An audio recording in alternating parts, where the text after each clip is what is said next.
Have you felt intimidated about painting miniatures? Don't start with these little guys. They're dumb. Start with this puppy right here.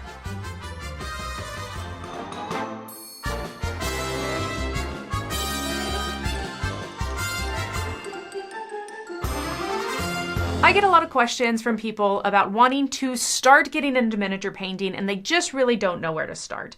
So I say don't start with the little guys because they require a lot of teeny tiny detail and a lot of line work, especially if you're going to do something cutesy and cartoony like Marvel United.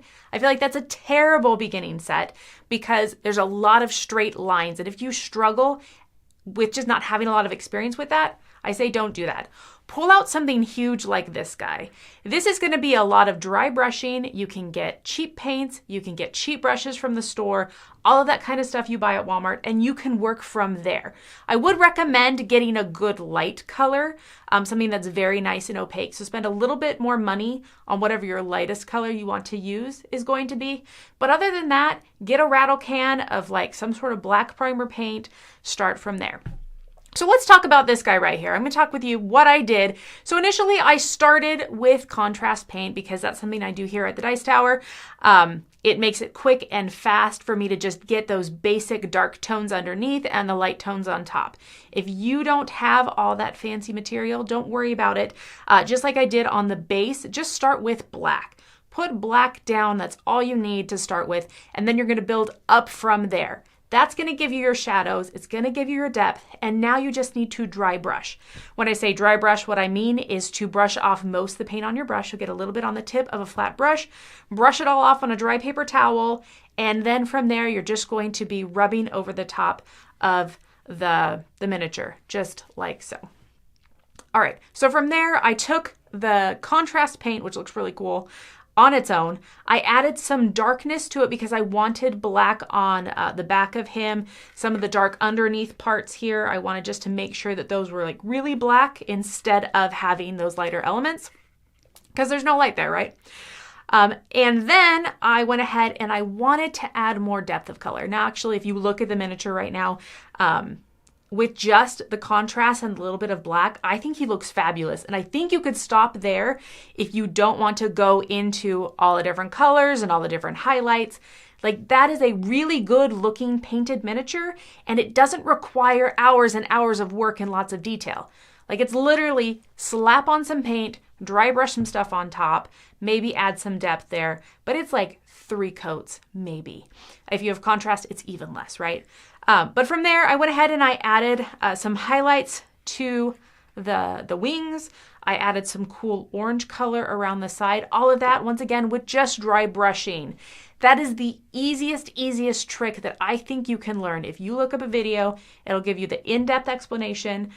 Just any miniature painter, look up how to dry brush, get an in-depth explanation of how to do it because it's very simple. And that is like the #1 skill in anybody's arsenal, I feel like, as a new painter, is to learn how to dry brush because it gives you so much detail and so much depth.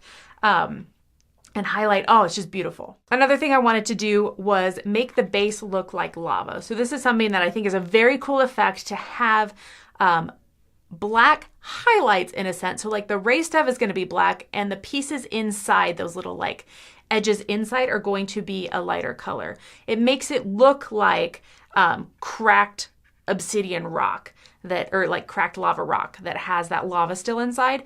This one you have to use a really high quality paint. This has to be something that has a lot of pigment inside of it. And if you get your just paint from Walmart, paint from the store that's going to cost $1 or $2 or maybe $5, it's not going to be good enough. This is one that you probably want to buy a real brand of model paints, like a real brand of paints, because you need that intensity of pigment. So what I did here is I watered it down so that it could run into all the edges, and I just did that with a thick coat of it. I made sure that if there was any pooling above the surface, I just dipped a dry brush into it and it pulled it off. And then any spots that I didn't like that kind of had a leftover orange residue, I just re-dry brushed over that black like I did before with other stuff, and it was super easy, and I think it looks really cool. So at the end of all of this, like I said, I did a bunch of highlighting with dry brushing. I did orange with dry brushing. I just think that the key to learning to paint is Take a big miniature, take a big monster that's got lots of cool details, and just dry brush, because you don't have to do details. It's so wonderful. It looks amazing. And honestly, having one of these big guys just sitting on your board just looks fabulous. It looks so much better than a teeny tiny little miniature. So thanks for joining me today. I'm Wendy Yi. This is the Dice Tower, and I hope you all have fun painting.